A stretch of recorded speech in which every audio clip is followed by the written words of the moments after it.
Good morning, everyone. How's everyone doing? Wow, it's kind of bright in front of this screen. I'm not like used to being in front of a bunch of adults up here. Used to having a bunch of kids in there.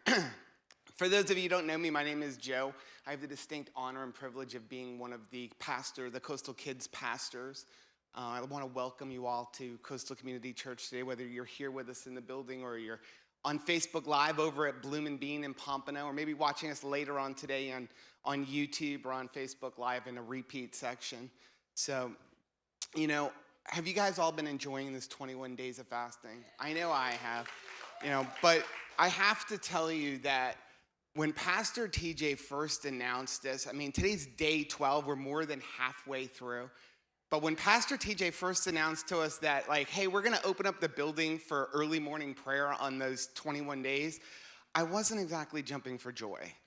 I actually started arguing with God. I don't know, have any of you guys ever argued with God? I argue with him all the time. I don't know why. I never win the argument. It's kind of like being married to Rachel. If guys, you can all know this, right? If you want a good marriage, when we have a disagreement, eventually I have to be, you're right, you win, right? It's the same thing with God. And it's I get into these arguments with God, but Pastor TJ said this, and I just started arguing with God, God, I know you want me there, but why? Why do I have to be there? I'm already giving you the first part of my day. I'm already getting up in the morning, and I'm already in your word, and I'm reading books from pastors, and I'm praying. Now I have to get up another hour earlier. I don't want to get up. Why do I have to be there? And I was just arguing back and forth with him. He's like, you have to be there. And now I know why, because over the last 11 days, I've really been able to connect with God and just hear his voice in me. Because see, when I'm at home and I'm praying in the morning, I don't know if you guys ever experienced this, but I'll be in the middle of praying and all of a sudden I'm trying to hear from God and I hear all of these other voices in my head. I'll be in the middle of praying and then all of a sudden I'll have this voice go, what are you cooking for dinner tonight? Or I'll have a voice go, you better get this moving. You have to get to work. You have a lot of work to do. And then sometimes the voices aren't even that nice. Sometimes there are things even in preparing, I was trying to pray about God, what do you want me to speak about on my day of devotion? And the voice is going through my head it doesn't really matter. Nobody wants to hear from you. You're completely unqualified to be up there. You're too old to be a children's pastor. You're too fat. You're too ugly. And all of these voices constantly go through my head as I'm praying. But when I've been here, in the midst of all of you and in this just place that God has provided for us, this incredible building, a lot of those voices have disappeared. And it's been such an incredible experience. And that's kind of what I want to talk about. This is one of my favorite times of the year, not just because I get to wear cool jackets and I can turn down the AC, I can turn off the AC in the house and don't have to spend so much money on electric, but we're coming up on lacrosse season. And for those of you who don't know, I'm a high school lacrosse official. And I absolutely love the game of lacrosse. But if you don't know anything about lacrosse, lacrosse is actually a game it's a super fast-paced game of finesse, strategy, and voices. There's a lot of voices on a lacrosse field. There's, at any given time, there's somewhere between 18 to 20 players running up and down the field, and there's one player who's got the ball, and he's trying to score a goal. And while he's running down the field and he's trying to score a goal, there's a goalie who's yelling where the ball is. And he's yelling things like ball side left, ball side right, balls at X.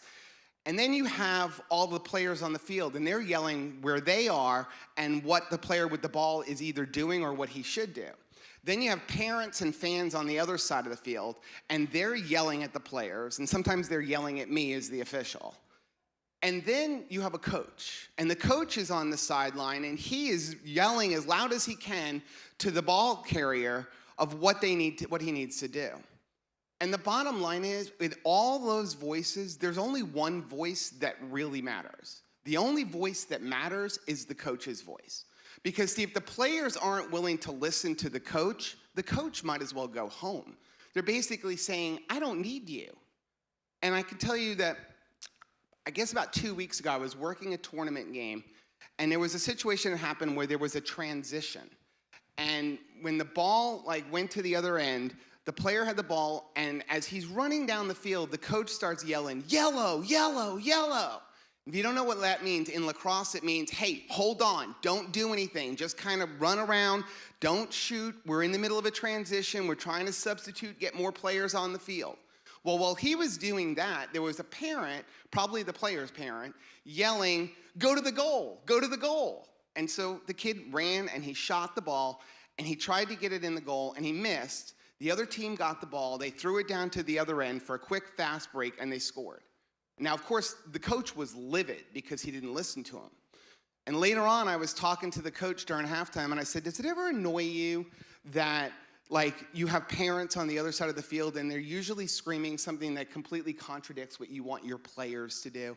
And he's like, yeah, it really does. He's like, I really wish I could just get them to tune into my voice, like maybe put an earpiece in their ear.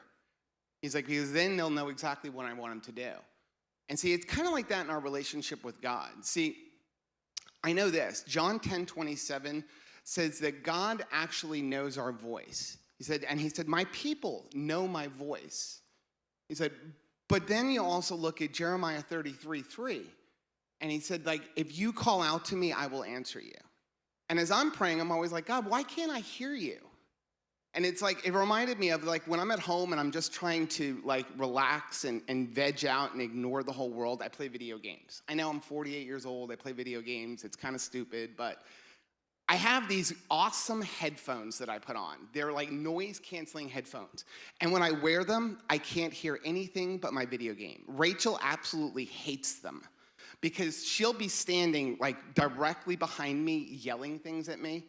Usually, it's not something very good. And like, for all I know, she's telling me I'm the greatest husband in the world. But usually it's like, hey, I need you to do this job, or I have a chore for you. But I can't hear a word she's saying.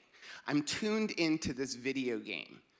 Okay. Then the best part about these headphones is once I plug them in, I can like fine-tune all the little frequencies so that I can hear specific things within the video game. So if I'm playing like a game, like, you know, a shooting game or something like that, I could make it so that I can hear the footsteps even louder so that when people are creeping up on me, and then I can hear it from either the left or the right.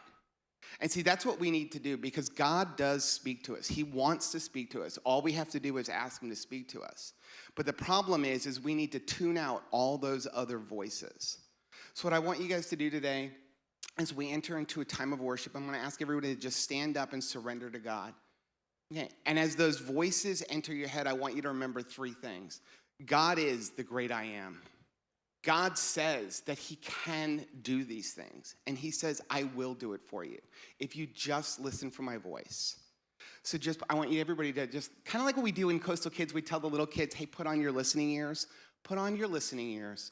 Put on your noise-canceling headphones, tune to God's frequency, and listen for God's voice because he is speaking to you.